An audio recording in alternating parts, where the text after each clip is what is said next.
પત્ની નિધિ જોડાઈ ચૂક્યા છે, જેઓ પોસ્ટમોર્ટમ રૂમની બહાર છે, સિવિલ હોસ્પિટલમાં છે।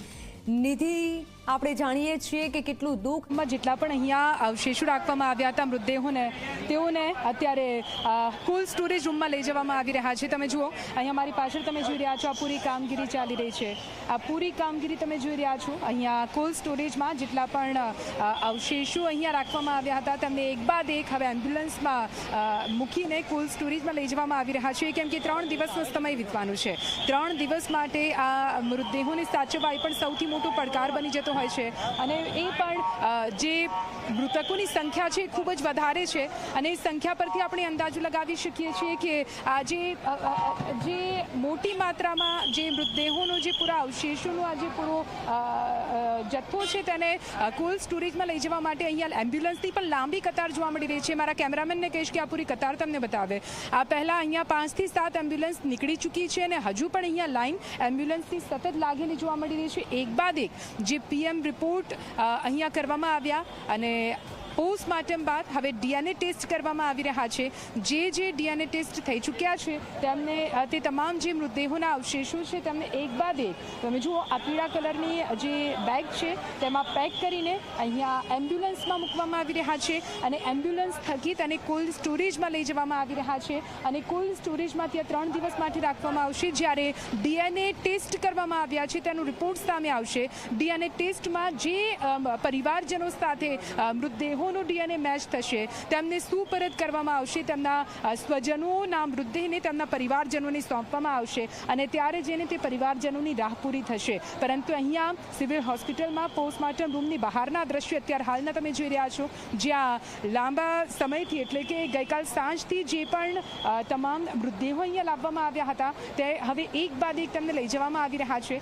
પોસ્ટમોર્ટમ રૂમમાં તમામ મૃતદેહનું પોસ્ટમોર્ટમ પણ કરવામાં આવ્યું છે કે આખરે તે લોકોનું મોત કેવી રીતે થયું છે, ગરમીના કારણે, બ્લાસ્ટના કારણે અથવા ટેમ્પરેચરના કારણે તેમને મોત થયું છે કે કેમ, અને જે પણ અવશેષો મળી આવ્યા છે તેમનું પણ પોસ્ટમોર્ટમ કરવામાં આવી રહ્યું છે।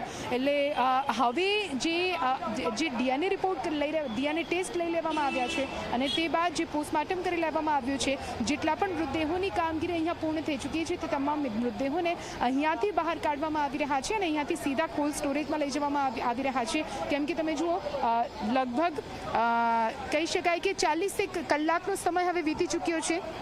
35 થી 40 કલાકનો સમય હવે વીત્યો છે, એટલે આ જે મૃતદેહો છે તે એક રીતે પોતાની અંદર જ તેમને રાખવા, સહી સલામત રાખવા એક મોટો પડકાર બની જતો હોય છે। એટલા માટે તેમને જલ્દીથી કોલ્ડ સ્ટોરેજમાં મૂકી દેવા પડે, એટલા માટે જ હવે તુરંત જ આ જેટલા પણ મૃતદેહો અહીંયા પડ્યા છે તેમને કોલ્ડ સ્ટોરેજમાં લઈ જવા માટેની કામગીરી કરવામાં આવી રહી છે। અહીંયા જુઓ હલચલ એક રીતે અહીંયા તેજ થઈ છે, કેમ કે હવે આ તમામ જે મૃતદેહો છે તેમનું પૂરેપૂરું જે ડીએનએ તેમના લેવાના હતા તે ડીએનએ પણ લઈ લેવામાં આવ્યા છે, અને હવે તેમને કોલ્ડ સ્ટોરેજમાં લઈ જવાની કામગીરી મિત્તલ અહીંયા કરવામાં આવી રહી છે।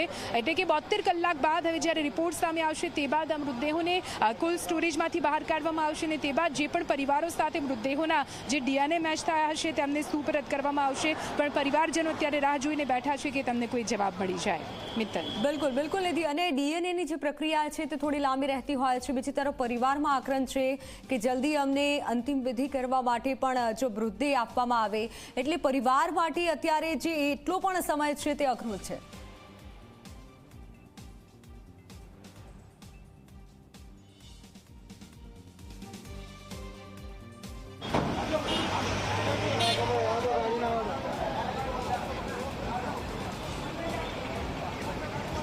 પરિવારજનો માટે આ સમય કપરો છે, કેમ કે તમે વિચારો જ્યારે ખબર પડે કે આવું કોઈ દુર્ઘટના તેમના પરિવારજન, તેમના સ્વજન સાથે ઘટી છે, અને પછી પણ તેમને રાહ જોવી પડે 72 કલાકની, તો તેમની શું હાલત થતી હોય। અહીંયા સિવિલના પ્રાંગણમાં, પરિસરમાં અમે ઘણા પરિવારજનો સાથે વાત કરી છે, તેઓ કેમેરા સામે બોલવાની મનાઈ કરી રહ્યા છે, કેમ કે તેઓ કંઈ બોલી નથી રહ્યા, અને આપણે પણ તમને સવાલ ના જ પૂછીએ સ્વાભાવિક રીતે, કેમ કે આપણે પણ આપણી જવાબદારી અને આપણી સમજદારી સાથે તમને સવાલ કરતા હોઈએ છીએ। છીએ, પરંતુ તેમની એ લાગણી આપણે જાણવાનો પ્રયત્ન કર્યો છે. તેમની એ જ લાગણી છે કે 72 કલાક તો કેવી રીતે વીતશે, 72 કલાક આખરે કેવી રીતે કાઢવા, જ્યારે તેમને એ જ ખબર નથી કે તેમના સ્વજનો મોતને ભેટ્યા છે કે કેમ. તેમને એ પણ નથી ખબર કે તેમને તેમના સ્વજનની જે આખરી નિશાની કહી શકાય તે મળશે કે કેમ.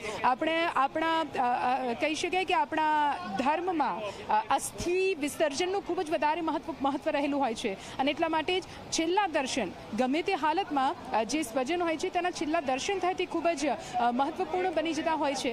પરંતુ આ પરિવારજનોને તો એ પણ નથી ખબર કે તેમને તેમના સ્વજનના છેલ્લા દર્શન થવાના છે કે કેમ, કોઈ અસ્થિ પણ તેમના હાથમાં આવવાની છે કે કેમ. એટલા માટે આ અવઢવ અને આ અવઢવમાં અત્યારે આ જીવન આ 3 દિવસ કાઢવા તે તેમના માટે ખૂબ જ મહા મુસીબત સમાન બની જતા હોય છે. અને એટલા માટે જ ઘણા પરિવારજનો તો એવા છે કે તેમના માતા પિતા જે વૃદ્ધ તેમના ઘરમાં રહેલા છે તેમને એ પણ નથી કહેવામાં આવ્યું કે તેમની ફેમિલીમાં આવી કોઈ દુર્ઘટના ઘટી પણ છે.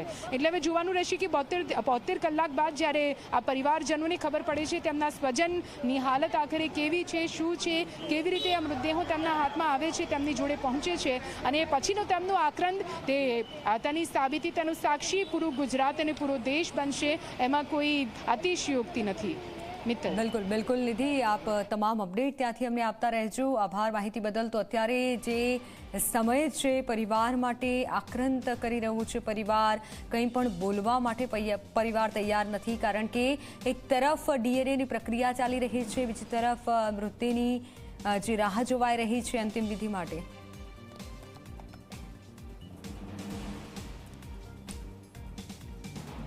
અમદાવાદ